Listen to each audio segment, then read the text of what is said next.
Hola hermanos y amigos, es un gusto saludarles. Hoy comenzamos una nueva sección que hemos titulado Preguntas y Respuestas.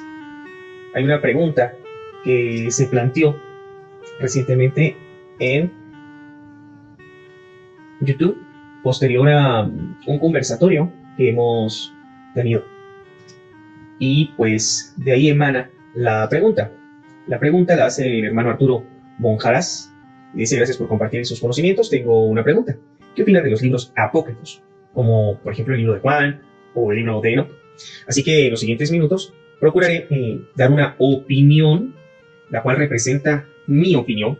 En ningún momento es a manera institucional o representando a alguien, sino que es simplemente mi opinión de lo que yo he estudiado, de lo poco que yo pueda saber, inclusive.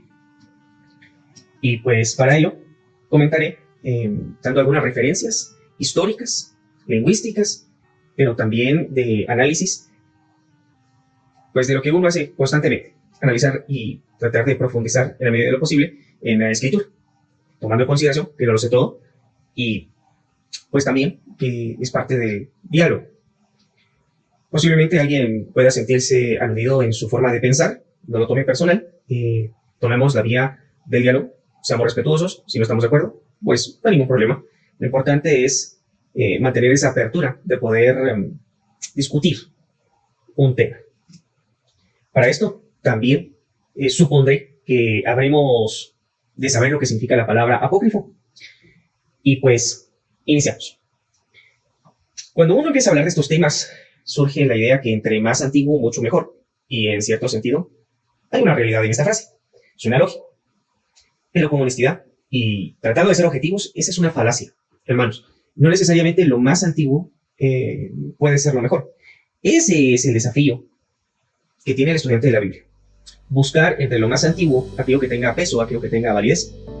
Porque ¿saben algo? Puede ser algo muy antiguo, sí, pero ¿y si el copista cometió algún error?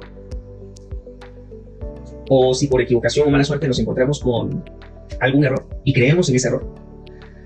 Entonces haré brevemente una mirada hacia la historia y les quiero compartir cómo surge la Biblia, porque pues bueno, vamos a hablar un poco sobre el libro de Enoch y el apócrifo de Juan, y así como esto, muchos otros textos apócrifos, que de por sí vale la pena estudiar, hermanos y amigos, porque pues bueno, el acervo cultural debe de crecer y a más conocimiento y mejor calidad de lo que conocemos, podemos intentar ser más objetivos. Pues sí, el texto más antiguo que encontramos de la Biblia, pues es la Biblia VHS, o la Biblia hebraica Stuttgartense. Sí, este es el más antiguo y sobre todo quiero hacer el énfasis en la palabra más completa. Este manuscrito es el B19L, el manuscrito de Leningrado. Esta Biblia, o este compendio de libros, data del año 1010 de esta era común. Entonces, alguien dirá, pues entonces la Biblia es reciente, no es tan antigua como me han dicho. Bueno, iremos un poquito más atrás para ver las raíces y poder descubrir cómo va surgiendo la escritura. Tenemos un escrito anterior y es el Código de Alepo. Se sabe que inclusive fue Maimónides quien utilizó en su época este escrito y que según se sabe, en la época de él estaba completo. Actualmente no lo está y comienza la escritura desde finales de Deuteronomio a algunos otros textos, claramente. Este código data del año 920 de esta era común. De acá para atrás está un poco difícil, honestamente, de manera arqueológica, demostrar la existencia de la Biblia, puesto que la estructura de los libros unidos en un solo documento se basa solo en trozos. Hoy podemos ver solo trozos o extractos, por decirlo así, o existen solamente partes. Entonces, ¿existen citas basadas en la Biblia hebrea? Pues claro, eso va un tanto de tiempo antes y nos sirve para tratar algunos textos. Por ejemplo, el escrito más antiguo del Antiguo Testamento no está más allá del siglo II o del siglo I. Veamos, por ejemplo, se puede citar el Nuevo Testamento o se puede encontrar citas del Nuevo Testamento basado en la Biblia hebrea, me refiero al Antiguo Testamento, de la siguiente relación. Por ejemplo, el Evangelio de Mateo se basa mucho en Deuteronomio, en Isaías y en Salmos. Por otra parte, algunos estudiosos van datando el Evangelio de Marcos con citas en Éxodo, basadas en Isaías y basadas también en Salmos.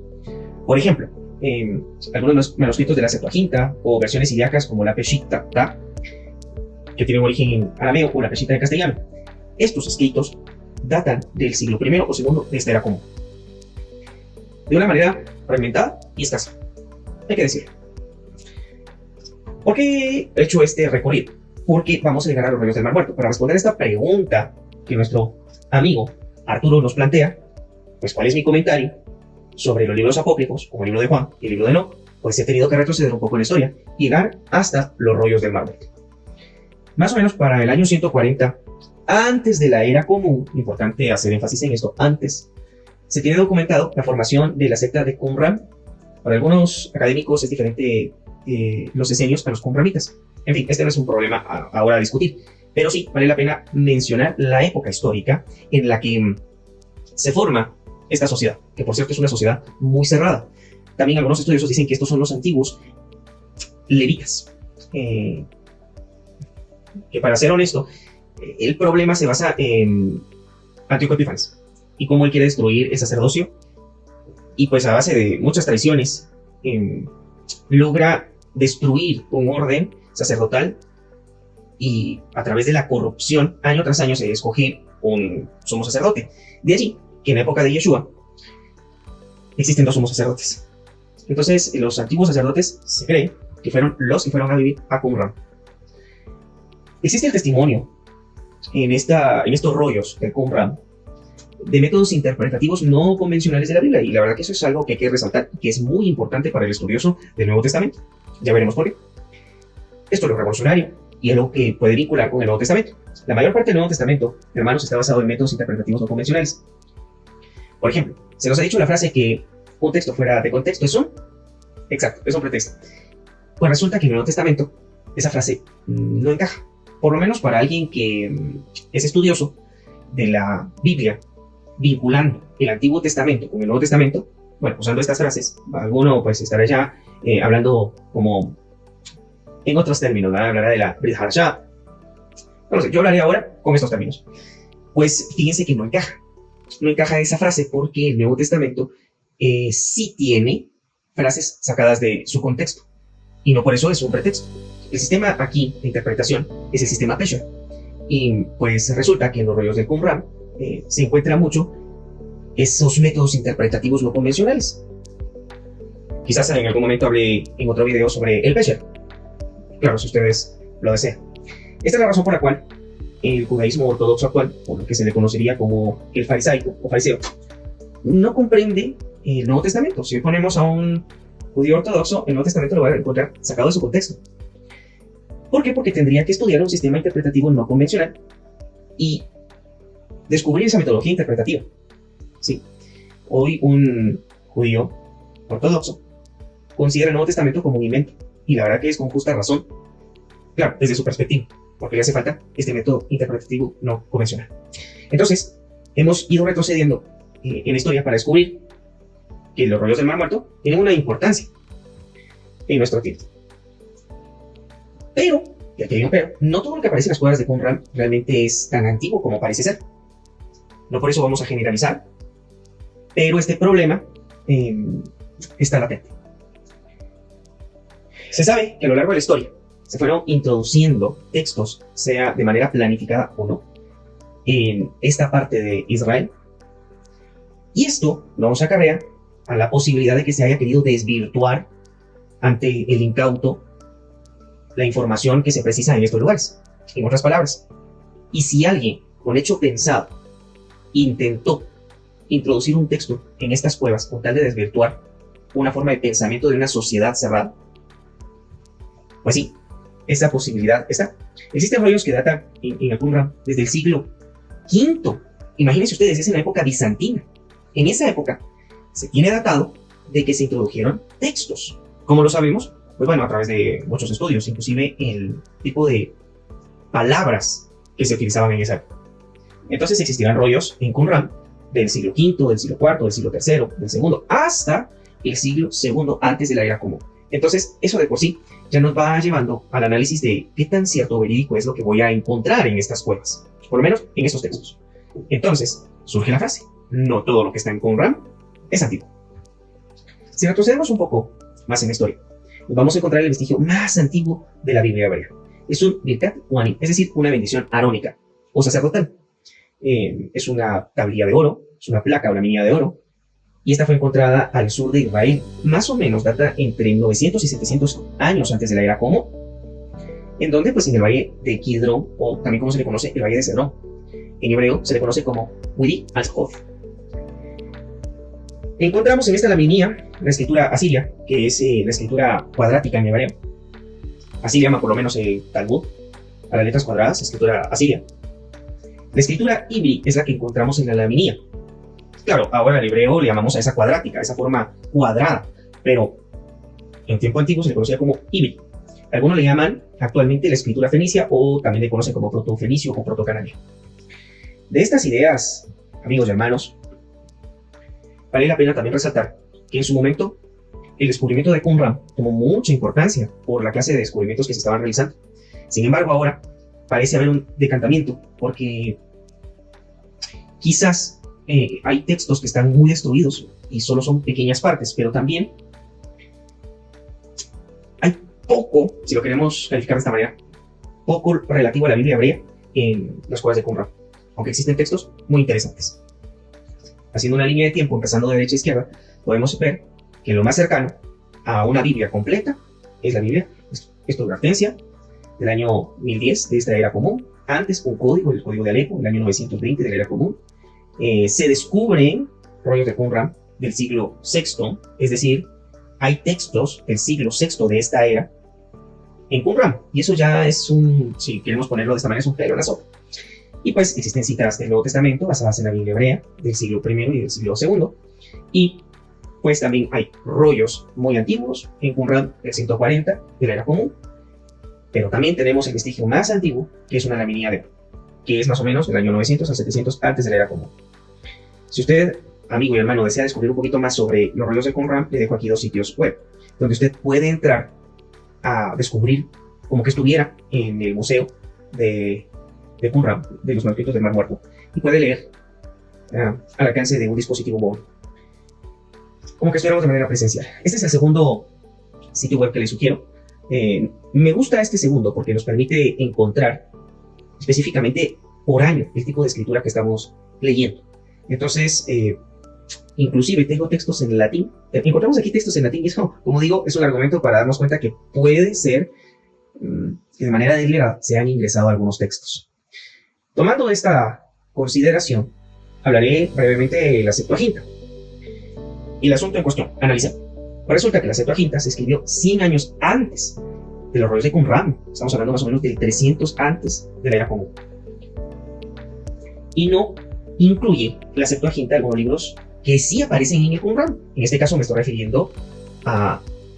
No está el libro de Enoc, y tampoco está el apócrifo de Juan, que actualmente se está pretendiendo que deberían de ser canónicos. Si mi respuesta fuese, bueno, pues yo miro como positivo o negativo, no lo va a encontrar en mí, mi amigo, mi hermano, mi hermana. La verdad que solo estoy haciendo un análisis histórico y ya cada uno deberá tomar su decisión de lo que piensa y cómo piensa afrontar este tema. La Septuaginta, siendo un texto tan antiguo, ¿por qué los antiguos no incluyeron esos 2 textos? De repente alguien dirá, no, porque hay un plan malévolo, siempre intentaron ocultar la información, existen sociedades secretas, no lo sé. Yo ahora analizo, hago una parada y digo, bueno, pero si ese era el plan, entonces también se hubiesen reservado muchos otros textos. No lo sé. La Septuaginta, más que un canon, eso es importante, más que un canon, era una miscelánea de la literatura hebrea circulante en esa época. ¿Cómo es que no existe entonces ese libro, el libro de Enoc, en una Septuaginta? El problema principal es que para poder interpretar la Biblia debemos hacerlo desde su idioma original, hermanos. Si yo me pongo a leer una versión en español, por ejemplo, me encontraré con que posiblemente no entenderé lo que me quiere trasladar la escritura. El hebreo, como el arameo, es un idioma tan peculiar. Si interpreto fuera de su contexto, pasa lo que pasa, pues surgen pensamientos y sectas que la verdad son un chiste. Si le preguntáramos a un rabino de cuna sobre la interpretación de los textos desde el enfoque latino, se reirán. Se reirán porque dirán que nosotros sacamos la Biblia de su contexto real y que estamos haciendo una mala lectura del hebreo. Y es que el hebreo es un idioma para estudiar. Amigos, hermanos, existe una diferencia entre versión y traducción. Lo que nosotros vamos a comprar a una librería bíblica son versiones. De hecho, así dice, versión tal, y no dicen traducciones. Una traducción suele tener un equivalente exacto de una palabra, frase o idea, mientras que la versión busca una aproximación a una palabra, frase o idea. Si hoy nosotros viéramos, por ejemplo, un accidente de tránsito, otra persona a unos cuantos metros también lo ve, cada uno contará su versión, todos podrán tener la idea en concreto y podrán narrar la historia, pero cada uno con sus propias palabras. Inclusive, desde el enfoque donde se haya visto, puede causar un cambio de tónica, un cambio de ideas. No es lo mismo verlo en horizontal que verlo de vertical. Por dar un contexto de lo que estoy diciendo, hay un dicho del Talmud que dice: hay 4 lenguas que toda persona debería saber: el latín para la guerra, el griego para la poesía, el arameo para el llanto, y el hebreo, dice, para pensar. Este idioma no es como la lengua romances. Este idioma es reflexivo. Cada palabra tiene un equivalente. Y cada palabra puede generar cambios. O sea, para poder yo traducir, necesito leer toda una frase. No puedo hacerlo palabra por palabra. Esa es una de las características de los idiomas semíticos. Y es que se basan en raíces. Hay letras antes y letras después de una raíz, y esto puede cambiar el contexto de mucho. Así que, una ventana de análisis tenemos a través de la Septuaginta, para descubrir qué se puede considerar como canónico, porque alguno dirá, bueno, es que el libro de Enoc debe de estar, sí o sí. Pues tenemos que analizar por qué en la Septuaginta no está. Si no está, entonces podemos dudar que esos libros fueran reconocidos, fíjense, o conocidos en la época antigua. Recordemos que Qumran era una sociedad cerrada, que puede ser que entre ellos escribieran sus libros, pero ojo, para ellos mismos, con métodos interpretativos para ellos, y no para los demás. Así que tenemos una tarea: averiguar de qué año data el libro de Enoc, ¿sí? Y también ver la forma de escritura que presenta este libro, así como otras preguntas que plantearé a posteriori. Hermano, ¿pero Judas cita el libro de Enoc? Pero veamos, yo no diría que es una cita, sino que desde el mundo académico, cualquier persona que está estudiando de manera formal se dará cuenta que eso se le conoce como tradición compartida. No necesariamente es citar. Profundizaré un poquito en la tradición compartida y posteriormente haremos una reflexión para terminar este análisis. Vean, es como que en el Talmud, por decir algo, existan coincidencias con textos bíblicos del Nuevo Testamento. Eso no significa que el Talmud esté citando el Nuevo Testamento. Significa que es una tradición compartida, o posiblemente pueda ser una filtración de ideas. No es una homologación, no es una cita, hermanos. Entonces, ¿por qué Judas cita a Enoc? Bueno, vale la pena hacer énfasis de que existían ideas comunes y transversales en Israel. El hecho de que una idea del Nuevo Testamento coincida con otra, por ejemplo, un pensamiento oral de Enoc, no significa que lo esté validando. Vamos a ver ahora algunos ejemplos desde el ángulo de Pablo, el apóstol Pablo.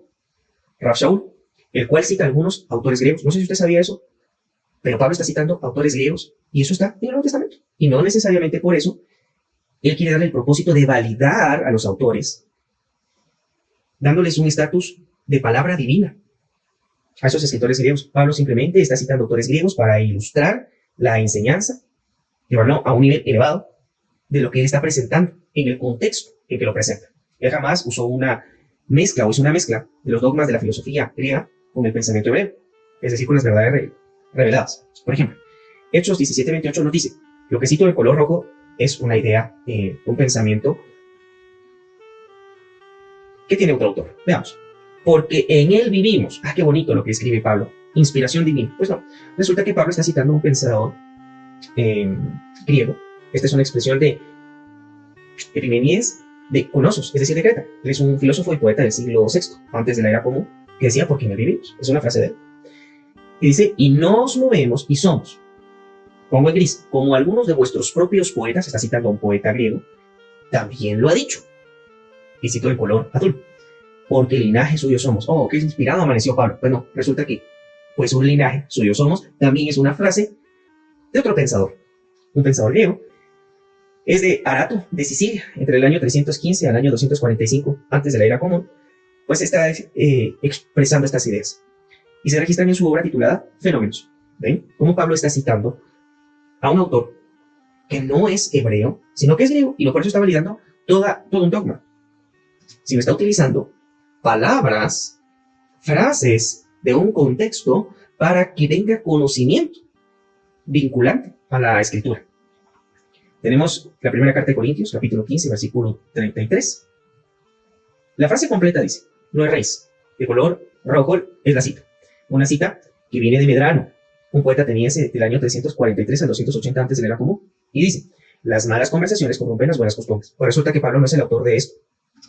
Tito, uno de ellos, su propio profeta, dijo, ven cómo Pablo está citando, los cretenses siempre mentirosos, malas bestias, glotones, ociosos. Pues aquí está citando a Epimenides, de Creta.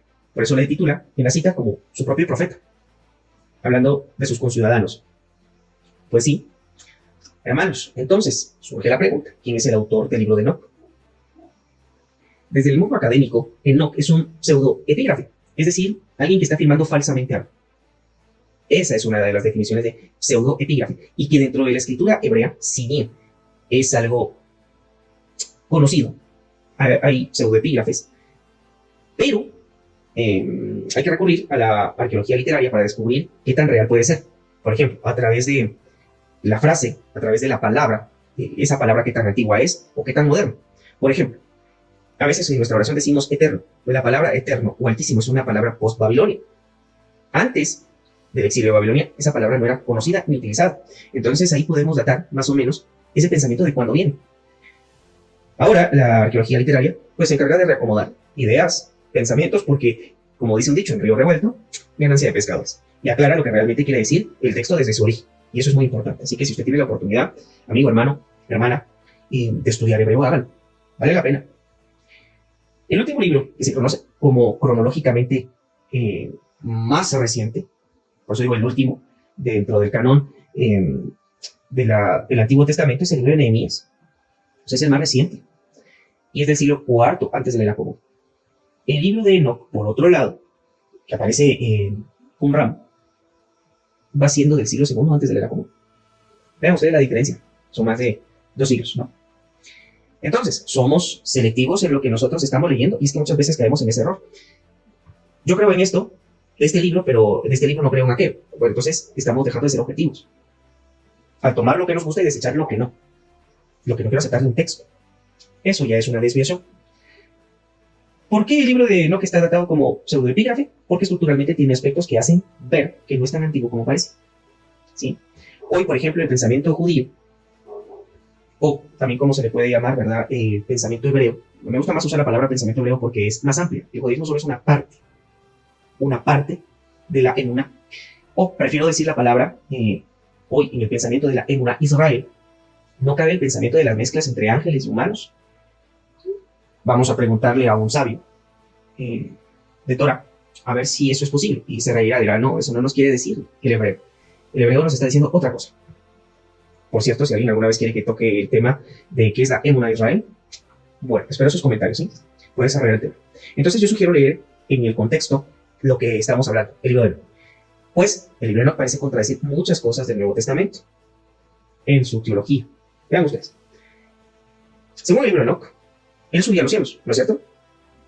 Mientras que en el Nuevo Testamento esto no parece ser real. Ejemplo, Evangelio de Juan, capítulo 3, versículo 13. Y dice: y nadie ha subido al cielo sino el que descendió del cielo. Ya de cajón, ya nos está diciendo que el libro de Enoc es, en esta parte, por lo menos, tiene un error. ¿Sí?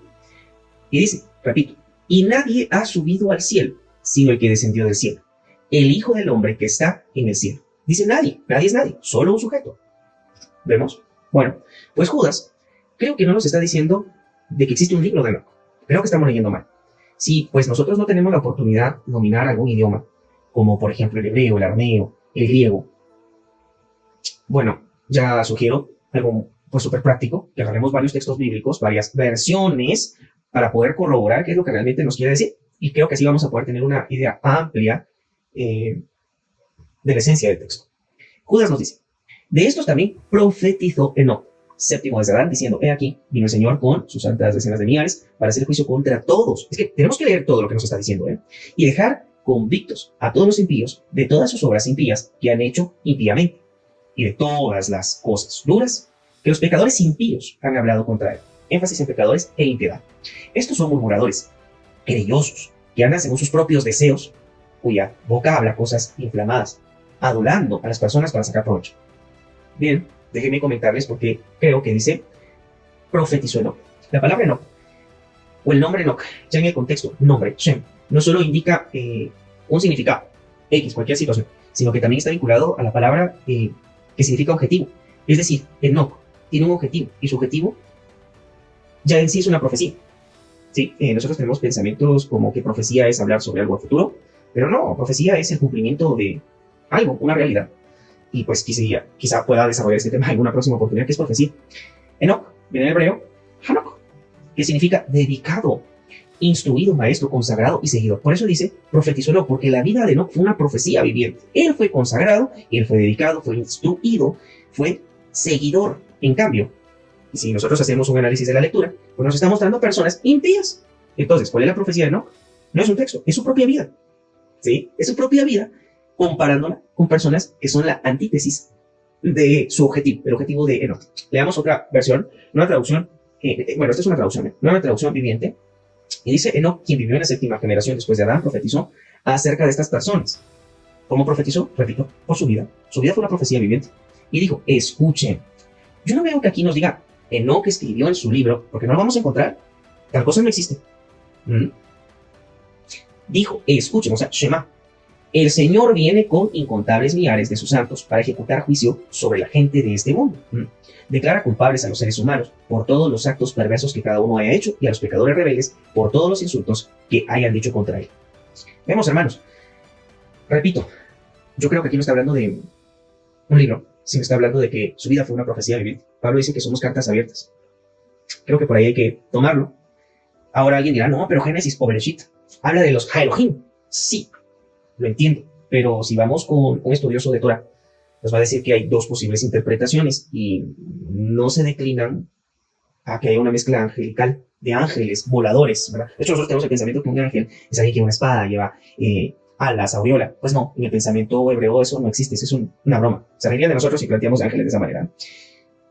La palabra Elohim es una palabra genérica, que también ese sería otro punto de análisis, para referirse a deidades, es decir, dioses falsos o impostores. De ahí viene la palabra Bene Ha-Elohim, hijos de impostores, de dioses falsos, por llamarlo de esta manera.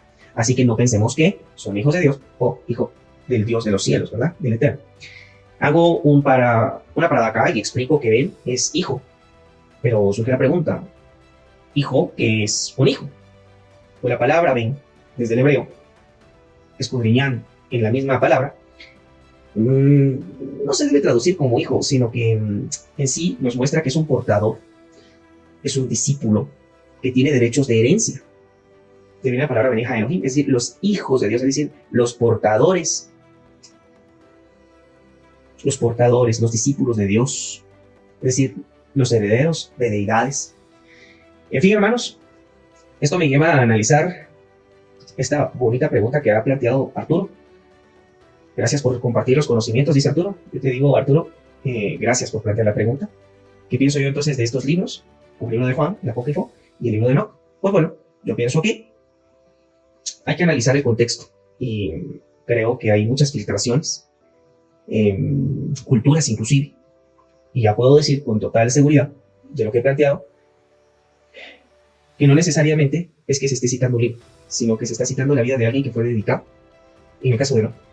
Y en el caso de los rollos de Qumran, pues hay cosas muy interesantes, buenísimas, pero también hay filtraciones que no quisiera pensar que fueron planificadas por alguien para desvirtuar una idea o un pensamiento, pero tal parece que sí. Así que muchas gracias, Arturo. Esperamos haber podido aclarar en estos minutos que fueron un poquito largos, pero vale la pena hacer este análisis. Mis hermanos y amigos, si ustedes tienen alguna pregunta, recuérdense que no lo sabemos todo, pero si no lo sabemos, averiguamos. Y para mí será un gusto seguir compartiendo y haciendo crecer esta sección de preguntas y respuestas. Que estén muy bien. Hasta pronto.